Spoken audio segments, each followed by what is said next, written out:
Could a single journey change your destiny forever? What if the greatest love story you ever heard began with a perilous quest, a terrifying monster, or a forbidden path? Welcome to the medieval era, a time from the 5th to the 15th century, where hearts were won not on dating apps, but on dusty roads and stormy seas. Number 6. The unbreakable bond forged on a quest for vengeance. The world of King Arthur's court was a place of shining armor, noble quests, and sometimes heartbreaking choices. Among its finest knights was Yvain, a cousin to the famed Sir Calogrenant. Yvain was a brave man, always ready for a challenge, but perhaps a bit impulsive. His story, famously recounted by Chrétien de Troyes in his epic poem Yvain, the Knight of the Lion, written around 1177, begins not with love, but with a tale of folly and vengeance. Yvain found himself listening intently as Calogrenant recounted a humiliating defeat at a magical fountain in the mysterious forest of Brocéliande. This fountain, guarded by a powerful knight named Esclados the Red, caused a terrible storm when its waters were poured upon a nearby stone. Yvain, hearing his cousin's shame, decided he must go and avenge this slight. He set off, fueled by a desire to uphold his family's honor and test his own prowess. He arrived at the fountain, a place described in the poem as having a single pine tree and a large emerald-set stone. Yvain poured the water onto the stone, and immediately a fierce storm erupted, stripping the leaves from the trees and causing the ground to tremble. When the storm cleared, Esclados the Red appeared furious at the disturbance. A fierce duel ensued, a clash of steel that echoed through the forest. Yvain, with his skill and determination, managed to wound Esclados mortally. The knight fled, leaving a trail of blood, and Yvain pursued him relentlessly straight through a portcullis into a magnificent castle. What Yvain did not realize was that he had entered the very stronghold of Esclados. As the portcullis slammed down behind him, it trapped him in the castle's entrance hall. Esclados, wounded and dying, had managed to reach his chamber before collapsing. His servants and guards raised the alarm. Yvain found himself in a dangerous predicament. Quick-thinking lady-in-waiting named Laudine, who had once received a kindness from Yvain, used a magical ring to make him invisible, allowing him to hide and observe the chaos. From his unseen vantage point, Yvain watched as the lady of the castle, Laudine de Laudine, discovered her dead husband. Her grief was profound and heart-wrenching. She cried out in sorrow, tearing her hair and condemning the unknown knight who had slain her lord.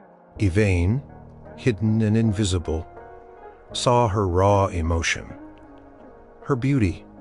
Amidst her despair, a strange feeling began to stir within him, an unexpected pull towards the woman he had just widowed.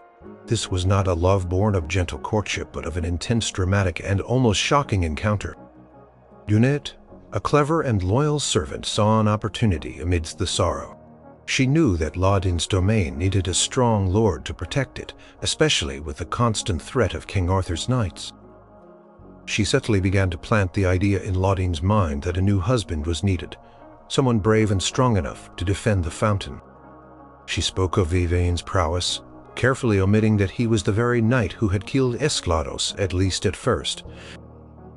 Nicolette skillfully negotiated, subtly convincing Laudine that the man who had defeated her husband was by definition the strongest and therefore the best protector. Laudine, still deep in mourning, reluctantly agreed to meet the mysterious knight. Yvain, visible again, was brought before her. The tension was immense. He was the killer of her husband, yet Nicolette presented him as a potential savior. In a remarkable turn of events, driven by necessity, and Nicolette's sharp wit, Laudine found herself agreeing to marry Yvain. Their wedding was swift, a union of convenience and burgeoning attraction, occurring only days after Esclados' death. This marriage was an adventure in itself, a bold step into an uncertain future. Yvain, the killer of her former husband, became her new lord, a love story born directly from battle and strategic necessity. A testament to the unexpected paths love can take in the medieval world for a time. Yvain and Laudine lived in happiness. He proved to be a good and capable lord, defending her lands and the magical fountain with fierce devotion. Call of chivalry. The lure of adventure still tugged at Yvain's heart. When King Arthur and his knights visited Yvain's friend, Sir Gawain, urged him to leave Laudine for a year and pursue tournaments and knightly deeds, reminding him that a knight's reputation was built on adventure. Yvain, forgetting the unique circumstances of his love and the recent loss Laudine had suffered, agreed. He promised to return in a year, a promise he failed to keep. His absence caused Laudine immense distress. When the year passed and he did not return, she sent Lunete to rebuke him. Lunete arrived at Arthur's court, publicly shamed Yvain for his broken vow, and took back the ring Laudine had given him. Symbolizing the severance of their bond, overwhelmed with shame and sorrow, Yvain went mad. He fled into the wilderness, his reason shattered by the loss of Laudine's love and his own folly. This was the beginning of his true adventure, a journey of self-discovery and redemption. He lived like a wild man surviving in the forests. But fortune, or perhaps fate, intervened. He was discovered by a lady and her maid, who recognized him and nursed him back to health, using a magical ointment. Restored to sanity, but still heartbroken and disgraced, Yvain continued his wanderings. It was during this period that he encountered a lion battling a serpent. Displaying his inherent chivalry, Yvain bravely intervened, saving the lion from the venomous creature. From that moment on, the lion became his loyal companion, fighting alongside him, demonstrating an unwavering devotion. This loyal beast, a direct result of Yvain's adventurous spirit and compassion, became his symbol and his namesake, Yvain, the Knight of the Lion. Together the Knight and the Lion embarked on a series of perilous adventures, righting wrongs, protecting the innocent, and displaying incredible bravery. Yvain saved Lunete from being burned at the stake, defended a noblewoman whose sisters sought to disinherit her, and liberated a castle full of imprisoned maidens. Through each challenge, his reputation grew, his honor was slowly restored, and his sorrow for Laudine never truly faded. His journey of adventure was a desperate attempt to prove himself worthy of love again, to mend the broken bond. Yvain found himself, by a twist of fate, back near Laudine's castle. She was in distress, her lands under siege by a powerful giant. Lunete, recognizing Yvain's prowess, even without knowing his identity, suggested he defend the castle. Yvain, driven by his enduring love and a desire for forgiveness, stepped forward. He fought with the courage and skill of a champion, aided by his faithful lion, and defeated the giant, saving Laudine's domain once more. Laudine, still unaware of his true identity due to his changed appearance and his decision to keep it secret, was deeply grateful. Lunete, ever the matchmaker, subtly worked to bring them back together, reminding Laudine that Yvain was the only knight strong enough to defend her, just as she had done before. Slowly, Laudine began to see beyond the past, to the brave and loyal knight before her. The adventure of saving her lands had once again opened a path for their reunion. Finally, Lunete revealed Yvain's identity. The initial shock gave way to a deeper understanding. Laudine, seeing his unwavering loyalty in the depths of his remorse, forgave him. Their love, born out of battle, fractured by folly, and reforged through countless adventures and unwavering loyalty, was finally restored. The story of Yvain and Laudine shows that love, even in the medieval world, could be a messy, complicated, and intensely adventurous journey. Number 5. The Star-Crossed Lovers and the Perilous Journey to Freedom.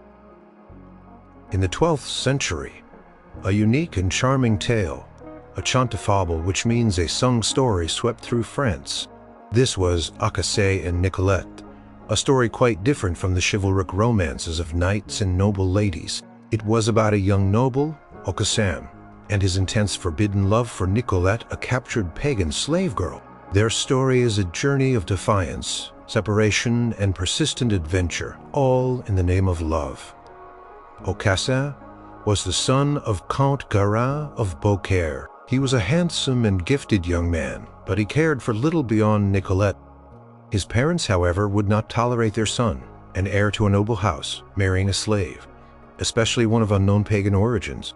They were horrified, seeing it as a disgrace to their lineage. They tried everything to break them apart, threatening Nicolette, imprisoning Aucassin, and even trying to arrange a suitable marriage for him. He declared that he would never take up arms in his father's defense or rule his lands unless he could be with her. This refusal led to immediate conflict.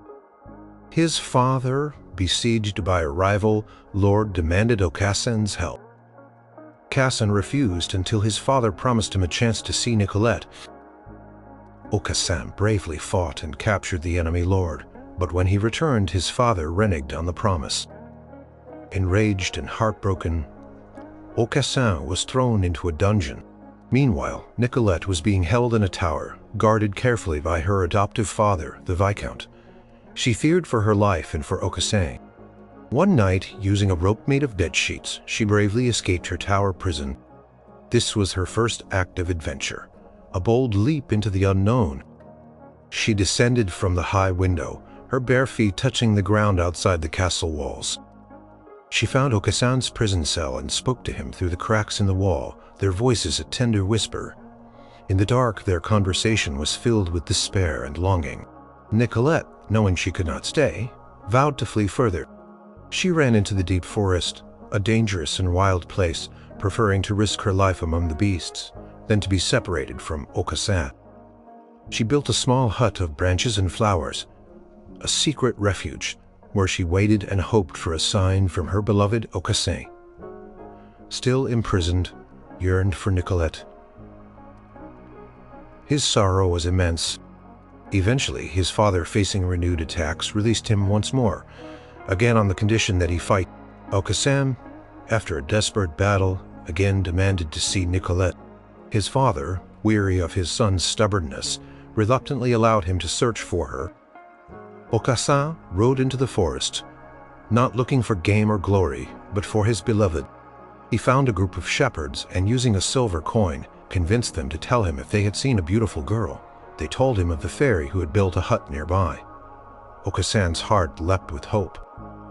He found Nicolette's small flower-covered hut, a testament to her cleverness and resilience. He entered, and they were finally reunited, their joy overflowing after their forced separation and dangerous escapes, but their freedom was precarious. They knew they could not return to Beaucaire. They decided to flee across the sea, seeking a place where their love could be accepted.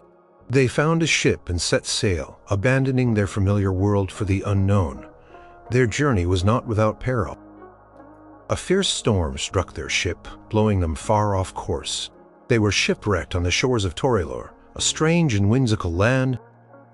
In Torelore, they found a topsy-turvy society where the king lay in childbed, while the queen went to war. Aucassin, ever the knight, joined the queen in battle, fighting bravely, while Nicolette remained at the strange court. They spent some time in this peculiar kingdom, a pause in their frantic flight. However, their adventures were far from over. They were eventually captured by Saracen pirates. They were separated again. Nicolette was taken to Carthage, her original homeland, where she discovered she was actually the daughter of the Saracen king of Carthage. This was a shocking revelation, transforming her from a humble slave girl into a princess. Her new family tried to arrange a marriage for her with a powerful sultan, a fate she dreaded, but Nicolette's heart remained with Aucassin. She refused the marriage. Using her cunning and musical talents, she disguised herself as a wandering minstrel and traveled from Carthage, seeking a way to return to her love. Her journey was perilous, traversing lands and seas, relying on her wits and her art. She heard news of Aucassin's whereabouts, learning that he had also been released from his captivity, had inherited his father's title, and was now Count of Beaucaire. Still lamenting her loss, Nicolette, in her minstrel disguise, eventually made her way back to Beaucaire. She presented herself at the castle, singing songs of love and separation, her voice full of emotion that only Aucassin could recognize. She recounted her own story within her songs, hinting at her true identity without revealing it directly, testing Aucassin's devotion. Aucassin, sitting in his hall, was captivated by the minstrel's voice and the tales she sang. He recognized the details of their shared adventures, the perilous journey, the shipwreck, the time in Torelore, the capture by pirates. His heart stirred with a hope he had almost given up. He pressed the minstrel for more details. Finally, Nicolette revealed herself. Their reunion was ecstatic, a culmination of years of separation, daring escapes, and relentless pursuit across vast distances. Aucassin, now a powerful count, no longer faced parental opposition. Nicolette, revealed as a princess, was no longer considered an unsuitable match. Their love, born of defiance, had endured through countless adventures, from daring prison breaks to sea voyages and perilous wanderings. They were finally able to marry and live happily ever after.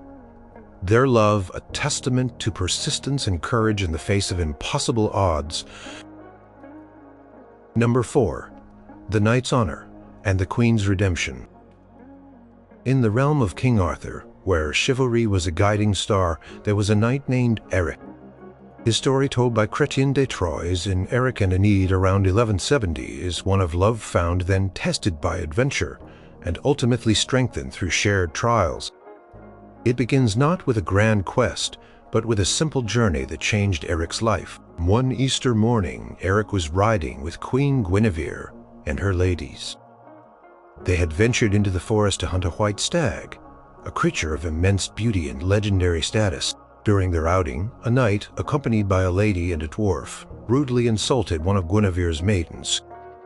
Ever the defender of courtesy and justice, decided to follow this rude knight and demand satisfaction.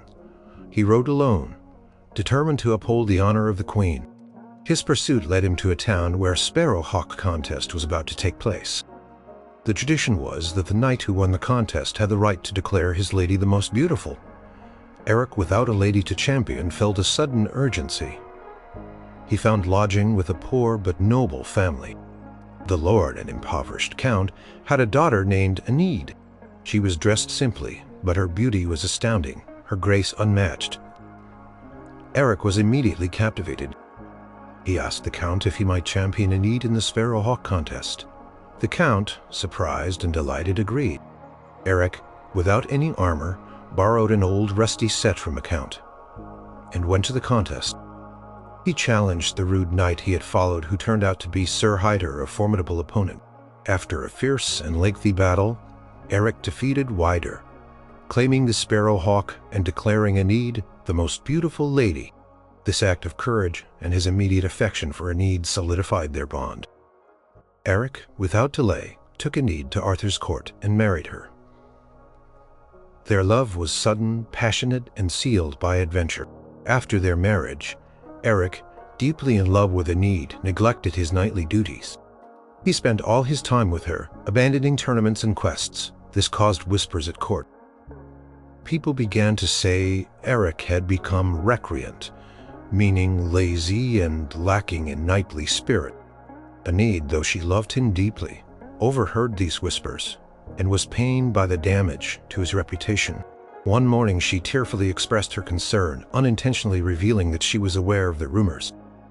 Eric, realizing the truth of the accusations and feeling ashamed, became enraged. He misunderstood Enid's concern as a criticism, an accusation that she loved him less because of his idleness. He ordered her to prepare for a journey, a new adventure, but with a cruel condition. She must ride silently before him, never speaking to him unless spoken to. This was his way of punishing her and perhaps of testing her loyalty and his own resolve. Their journey began a long and arduous adventure. Through wild lands, Enid, riding ahead, encountered numerous dangers. She saw knights approaching who intended to attack them, And, despite Eric's command, she broke her silence to warn him. Each time Eric fought and defeated the attackers, scolding her for speaking, yet secretly grateful for her warnings. Their path was fraught with peril, robbers in forests, challenges from aggressive knights, and encounters with wild beasts. One notable adventure involved a count who became infatuated with Enid and tried to kidnap her. Enid, though loyal to Eric, had to use her wits to escape. Another time they encountered a formidable knight known as Yvain le Petit, who challenged Eric. Their battle was fierce, and both knights were severely wounded before an understanding was reached. Throughout these trials, Enid's loyalty, courage, and unwavering love for Eric were constantly tested. She protected him, warned him, and cared for him, despite his harshness. Eric, on his part, was also tested. He faced death numerous times, pushing himself to prove his knightly prowess. He saw Enid's unwavering devotion, her quiet suffering, and her consistent efforts to protect him. He began to understand the depth of his mistake, the unfairness of his anger, and the true value of her love. This period of adventure was not just about him regaining his reputation. It was about both of them rediscovering and reaffirming the strength of their bond. Climax of their journey came when Eric appeared to die. After a particularly brutal battle, Enid, believing him dead, was overwhelmed with grief. Another count, finding her mourning over Eric's supposedly lifeless body, tried to force her to marry him. Enid, refusing to betray Eric even in death, publicly declared her undying love for him. Her despair was so profound that she even attempted to take her own life rather than marry another. Just as the count was about to force her, Eric, who had only been deeply unconscious, stirred and awoke. He rose, a terrifying sight to the count and his men, and avenged Enid's attempted abduction. This moment was the turning point. Eric finally understood the full extent of Enid's unwavering love and fidelity. His anger and resentment completely vanished. He saw her as the true embodiment of love and loyalty. Their adventure concluded with a grand and joyful return to King Arthur's court. Their reunion was celebrated, and their love, which had been forged in the fire of initial infatuation, had now been tempered and strengthened by shared hardships and tests of loyalty. Eric, restored to his full knightly glory, now understood that true honor lay not just in combat, but in mutual respect and deep, enduring love. Their story shows that even when love is found, it often needs the crucible of adventure to truly flourish and become unbreakable. Number 3. The search for a lost love across an empire. The tale of Floris and Blanchefleur, a popular romance from the 12th century, tells a story of love so powerful it defies social boundaries and drives an epic adventure across vast, exotic lands. Their journey is a testament to unwavering devotion and ingenious planning. In the face of impossible separation, Floris was the son of a powerful pagan king of Spain, while Blanchefleur was a Christian girl, the daughter of a noblewoman captured during a raid. They grew up together in the royal palace, educated side by side, and developed a deep, innocent love for each other from childhood. Floris, a prince, and Blanchefleur, a captive, were inseparable. Their affection was pure and undeniable, but their different social statuses and religions presented a formidable barrier. The king and queen, witnessing the growing love between their son and the captive girl, were horrified. They could not allow their heir to marry someone considered so far beneath him. To break their bond, they devised a cruel plan. When Floris was sent away to school, a common practice for young nobles to receive an education, the king sold Blanchefleur as a slave to merchants. She was taken far away to a magnificent city and sold to the emir of Babylon, the ruler of a vast and powerful empire. When Floris returned from his studies, eager to see Blanchefleur, he discovered her absence and the king's treachery. He was utterly devastated, falling into a deep despair. His parents, seeing his profound sorrow and fearing for his life, finally revealed where Blanchefleur had been taken. This knowledge, though painful, ignited a fierce determination within Floris. He vowed to find her, no matter the cost, no matter the distance. This decision marked the beginning of his grand adventure. Floris, armed with a large sum of money given to him by his remorseful parents, who also gave him a magical ring for protection, though the ring's magic was mostly an inspiring courage, set off on a perilous journey. He traveled across the Mediterranean Sea, through various countries, enduring dangers and facing the unknown. His path was long and filled with encounters with different cultures and people. His quest led him to Naples, then to Messina, and eventually to Alexandria, a major trading hub. In every city he sought news of Blanchefleur, asking everyone he met if they had seen a girl matching her description. He faced skepticism and sometimes hostility, but his resolve never wavered. He spent his money generously, gaining information and assistance, demonstrating that love could inspire great generosity and strategic thinking.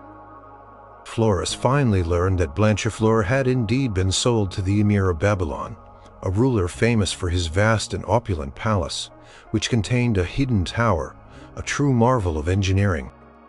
This tower was the Emir's private garden, a sanctuary where he kept 150 of the most beautiful women he had ever collected, including Blanchefleur, his most treasured new possession. These women lived in luxury but were also closely guarded, their lives a form of golden captivity. Gaining access to the Emir's tower was an almost impossible task. Floris, with his cunning, devised a plan. He arrived in Babylon and befriended the gatekeeper of the palace, bribing him with vast amounts of gold. He learned that the tower had only one entrance, guarded by a powerful Emir's chamberlain, Dares. Floris then befriended Dares, once again using his wealth and persuasive charm. He discovered that the tower was designed with two gates, which opened and closed in such a way that two people could pass through each day without the guards noticing. Floris cleverly suggested to Dares that he wanted to see the famous tower. Dares, swayed by the prince's generosity, agreed to help him sneak in. They arranged for Floris to be carried into the tower in a basket of flowers that was routinely brought in for the lady's pleasure. This was a risky move requiring perfect timing and immense courage. Once inside the tower, the real adventure began.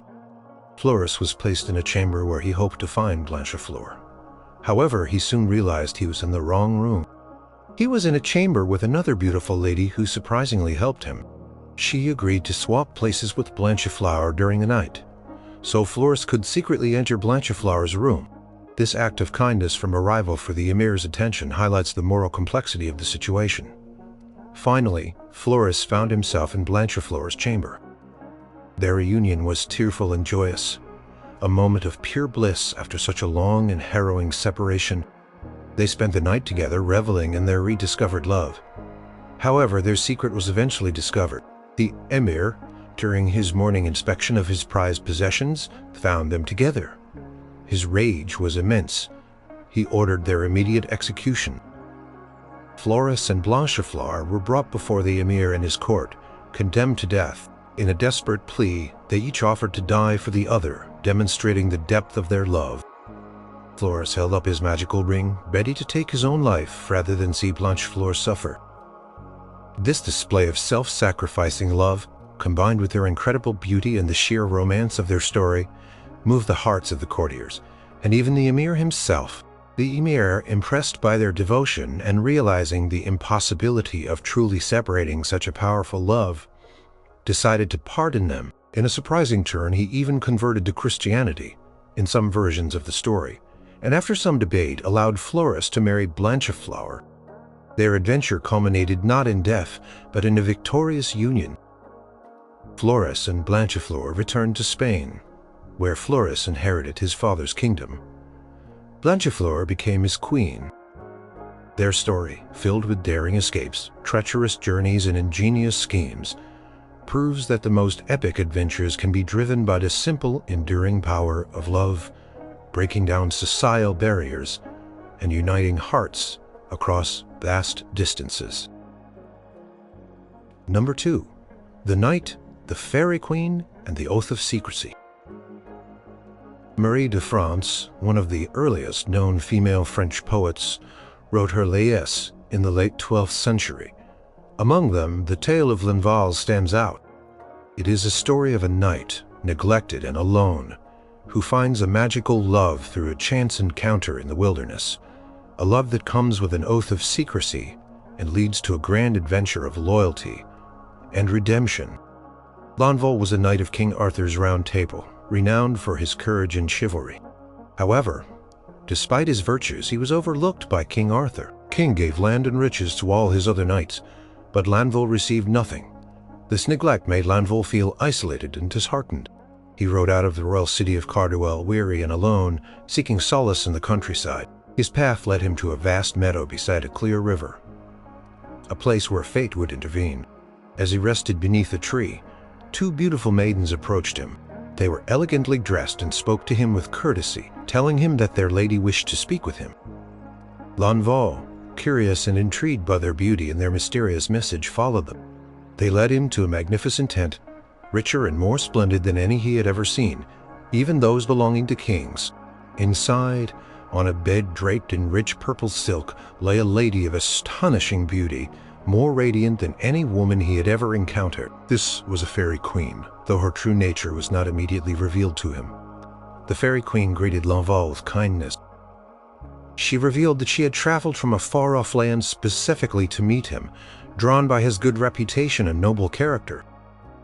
She offered him her love, along with immense wealth and prosperity, on one condition: he must never reveal their love to anyone, not even to her. If he spoke of her, he would lose her forever, and all the riches she had bestowed upon him would vanish. This was a challenging condition, a test of his discretion and loyalty. Lanval, overwhelmed by her beauty and the sudden offer of love and fortune, readily agreed to the secret pact. For a time, Lanval's life was transformed. He returned to Arthur's court, now rich and generous, always dressed splendidly, his generosity surpassing that of any other knight. No one understood the source of his newfound wealth. Continued to meet his lady secretly, their love flourishing in their hidden encounters. He was a knight reborn, his former sadness replaced by quiet joy. However, the secrecy of his love led to trouble. Queen Guinevere, noticing Lanval's changed demeanor and his apparent disinterest in the ladies of the court, tried to seduce him. When he politely refused her advances, stating that he already loved a lady whose humblest servant was more beautiful than the queen, Guinevere was enraged. Her pride was deeply wounded. She falsely accused Lanval to King Arthur, claiming he had insulted her and boasted of a love affair with someone far more beautiful than herself. A grave insult to the queen and the crown. Lanval was immediately arrested and put on trial for treason. The charge was serious and his life was at stake.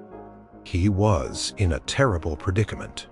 He could not reveal the existence of his fairy lover without breaking his oath and losing her forever. Yet if he remained silent, he would be found guilty and executed. His adventure, which began with a secret love, now became a desperate fight for his life and honor. The trial was a tense affair. Lanval's friends, like Sir Gawain, argued for him, but the evidence was against him. Confessed that he had indeed boasted of a lady more beautiful than the queen, but he refused to name her or provide proof. The king decreed that unless his lady appeared to confirm his claim, he would be put to death. As the day of his judgment approached, Lanval despaired. He feared his lady would not come. Then, at the very last moment, two beautiful maidens, even more stunning than the first, arrived at the court. They announced that their lady was approaching and would reveal herself. If the court agreed to a delay, the court, intrigued, agreed. A short while later, the fairy queen herself appeared. She rode into the court on a magnificent white horse, her beauty so dazzling that all who saw her were struck silent. Her arrival was a dramatic and awe-inspiring sight. She spoke directly to King Arthur, confirming that Lanval had indeed spoken the truth. She revealed that Lanval had not lied, but that he had been in a loving relationship with her. As proof of his injury during his trial, she laid a healing potion on his wound. With her testimony, Lanval was cleared of all charges. Court, seeing her undeniable beauty and the truth of her words, acquitted him. But the Fairy Queen did not stay. Her mission was accomplished. She turned and rode away, and Lanval, his honor restored and his love confirmed, knew he could not live without her.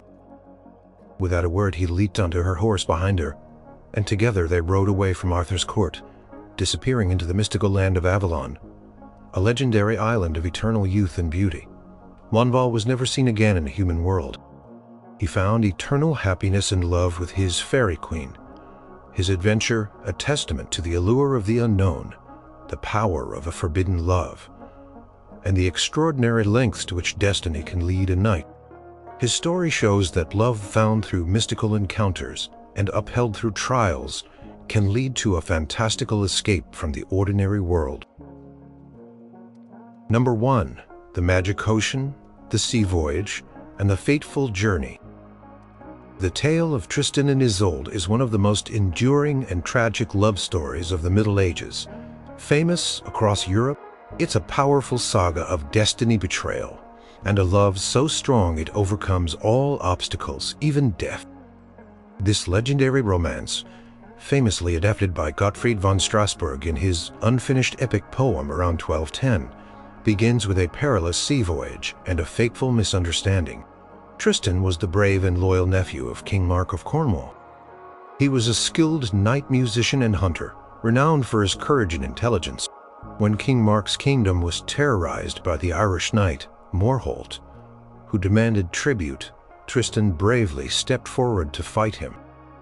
In a fierce duel, Tristan defeated Morholt, but not without receiving a poisoned wound from Morholt's blade. Poison was so potent that no one in Cornwall could cure him. Desperate, Tristan decided on a perilous adventure. He set sail in a small boat, putting himself at the mercy of the sea, hoping to find someone somewhere who could heal him. His journey led him to Ireland, the very land from which Morholt had come. He disguised himself as a wandering minstrel, taking the name Adventurous, and played his harp, hoping to gain entry to the Irish court. His musical talent attracted the attention of the Irish queen and her daughter, Princess Isolde, known for her beauty and her healing. Skels, Isolde was a gifted healer taught by her mother. She took Tristan, the disguised minstrel, into her care. As she nursed him back to health, she discovered a small notch in his sword, a perfect match for a fragment she had found in Morholt's skull. Realizing that Adventurous was, in fact, Tristan, the killer of her uncle Morholt, she was initially enraged and intended to kill him.